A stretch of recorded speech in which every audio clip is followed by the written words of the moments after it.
What's going on, guys? Phil here with BLP3 Motors. In today's video, I'm going to basically tell you why I chose to buy a 2019 Mustang. In the comment section below, let me know why you chose to buy your dream car or the car that you really wanted. Also, guys, hey, check out the merch. I've got t-shirts, hoodies, all that good stuff. There's a link in the description below. But yeah, without further ado, let's get into it.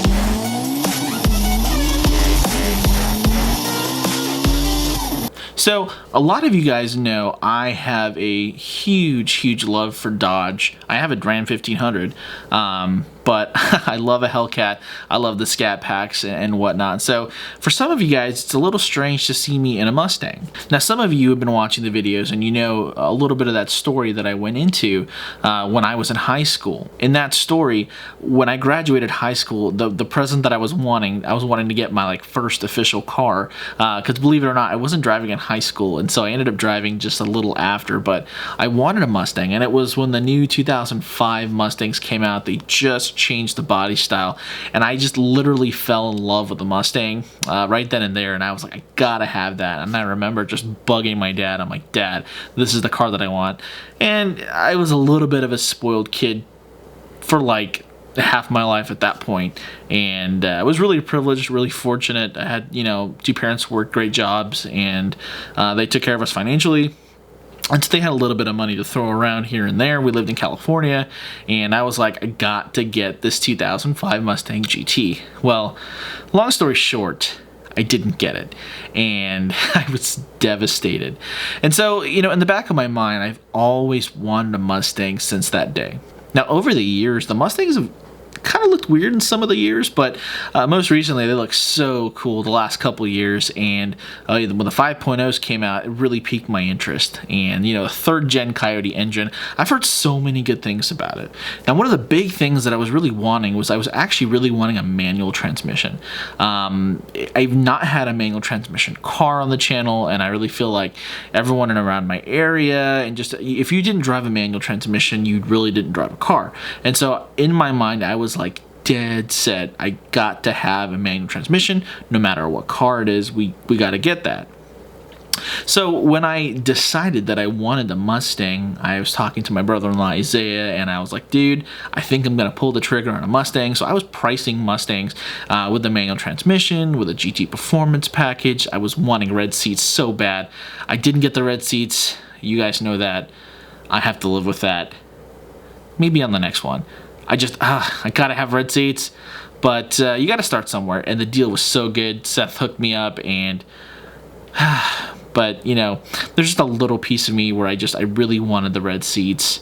But anyway, I digress. So Isaiah and I were kind of chatting about it, and he was like, hey Phil, you may want to reconsider getting one of those manual transmissions. And I'm like, dude, why? And he's like, they've been having a lot of issues. They're not really that strong. And I know that you're wanting to put down more power at some point, and you'll just be really better off with an automatic. Plus, they're just straight out faster than, the manual transmissions. And so I was like, that's really discouraging. He's like, well, the manuals are a lot of fun and yada yada, but if you really wanted to go fast and you want to race and you want to do all that good stuff, you're going to want to go with the automatic. And the 10-speed it's just been a fantastic transmission so far, and I've been having to learn a little bit about it, because there's some little tricks where you kind of drop it into sport mode and you're wanting to do a roll, then you go to the little paddle shifters and you drop it down a second or third and you gun it, and then you flick the shift knob and then it put it back into drive, and then you just go, and the transmission just takes over because it grabs it on the incline. And oh man, so I kind of have the bug, and a lot of it too is I've been acclimating to the power. And my buddy Marshall ended up getting a manual transmission. He got a 2016, and those have good transmissions in them.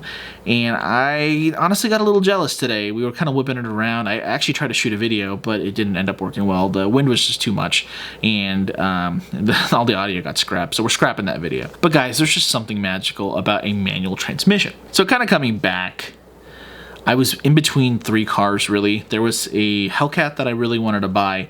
It was like $49,000. I think it had less than 20,000 miles. It was a silver Hellcat with red interior, and it had purple stripes. It was just really cool. My boy Jason at Landers was telling me about it, and I was like, man, that looks really good. And obviously I've been pricing Mustangs since I was looking at Mustangs, and I'm like, man, I really want a Mustang too. And then in the order of things that I wanted a Corvette. Corvette's my dream car. Well, one of my dream cars, but like I guess I got a hierarchy of dream cars. I don't know if I have an ultimate dream car, like a singular most awesome one. I'm more of a collection kind of guy, where maybe I have like a dream car club where there's like 10 cars that I gotta have. But I wanted a Corvette, and I hate the Camaros. I don't like the way they look, but I really wanted to grab one. And the problem was, the Corvettes are so freaking expensive, and they just hold their value considerably better than a Mustang or even a Dodge. So when I was pricing a lot of the Corvettes, they were in the upper 40s, and most of them, equipped the way I wanted them, were in the mid 50s. And we're talking like 2016, 2017s. So I'd end up in an older vehicle with more miles on it.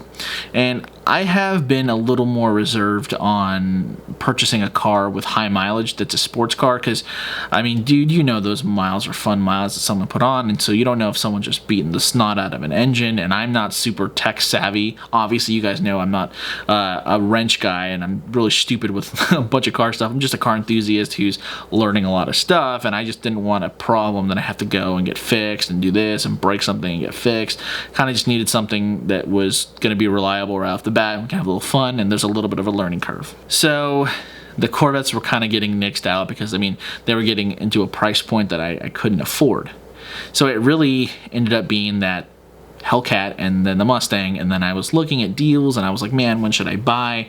I was trying to hold out to September, and then I, come to find out, I heard about that 0% interest, and I was like, that if I can actually qualify for that, that's going to be legit, that's going to be great, and it's going to definitely reduce the payments, and I wouldn't mind paying on a 72-month loan if it was 0% interest. Now I know that you fight the depreciation curve, but I mean, if you're going to go and finance a car, that's the kind of the way to do it. I don't recommend getting into a super duper long car loan, but for me and a YouTube channel, me and having cars, the cars make money, and when I make videos, the videos make money, and you guys watching those ads, don't skip the ads. It helps me make money. And so I'm not just looking at it as a depreciating item, so to speak. It's an active asset for me. So all of that kind of factored into my decision, and then it kind of just ended up being super clear that it was going to be the Mustang, because when I was pricing the Hellcat, the insurance was super expensive, and so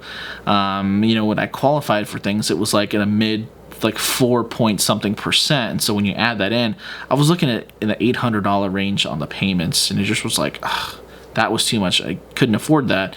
And then the insurance on a Hellcat, just because it's got the Hellcat 707 horsepower, the insurance was a lot for me. And so when I priced the insurance on the Mustang, it was like $100, and the car payments, if I qualified for 0% interest, were like in the low 600s, and I'm like, wow, that's super affordable. So at the end of the day, the Mustang was a car that I wanted. It may have not been my first choice, right off the bat, but it was a car that I wanted to have. And so I was really happy that I was going to end up getting one of my dream cars, and I was going to get it in a place where I could afford it, and I didn't have a payment that I just couldn't afford, and I was really, been out of shape about it. And I appreciate every one of you guys that have been following along on the journey here. We started with Sora the Civic, and then we bought the Ram, and I still have the Ram, and I think I'm going to hold on to it. I thought about selling it, but now we're just going to hold on to it since it's already paid off. And now we've got Logan, my 2019 Mustang GT.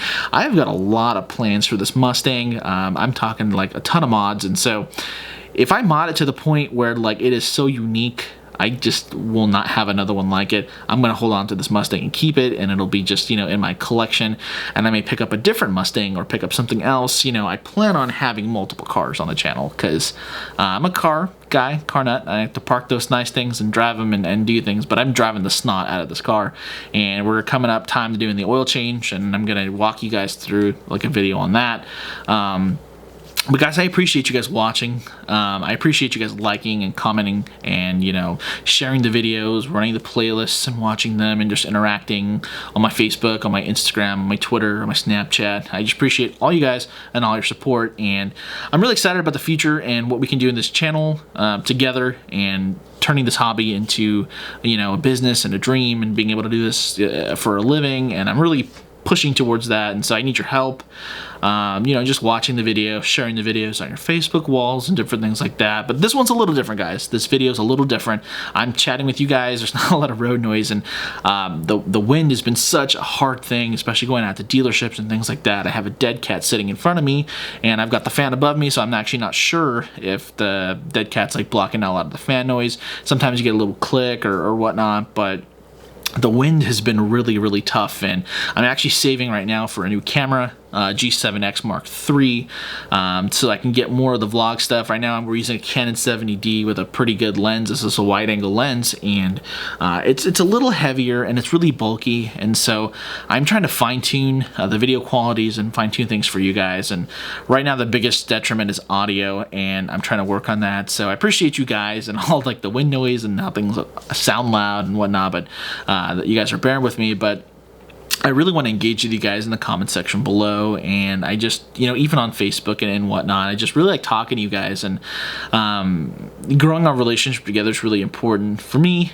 and I just kind of want to know your guys' thoughts. What do you think? What are some vehicles that you want me to review and kind of get into? We're hitting 2020s, and so 2020s are about to start, and we're going to be all up on that. I'm going to try to get a Jeep Gladiator on the channel here very soon, and just a lot of good stuff to come, a lot of good car reviews. And are you guys liking the vlog style a little more, or do you kind of just like me kind of coming in, reviewing a car, telling you about it, doing the walk around and taking it for a spin, yada yada, and calling it done? Or do you guys like these little adventure videos? But I just want to know, you know, I want to know about it. So again, guys, thanks so much for watching. I tend to ramble, but I like talking to you guys, and it's becoming easier to talk to the camera. It's kind of weird talking to a camera. Nobody's here, but it's just becoming a lot easier, and I'm kind of getting a lot more comfortable with it. But anyway, guys, I've rambled. I appreciate you guys. More vlogs, more car stuff coming. But I love you guys, appreciate you guys, and I'll catch you guys on the next one.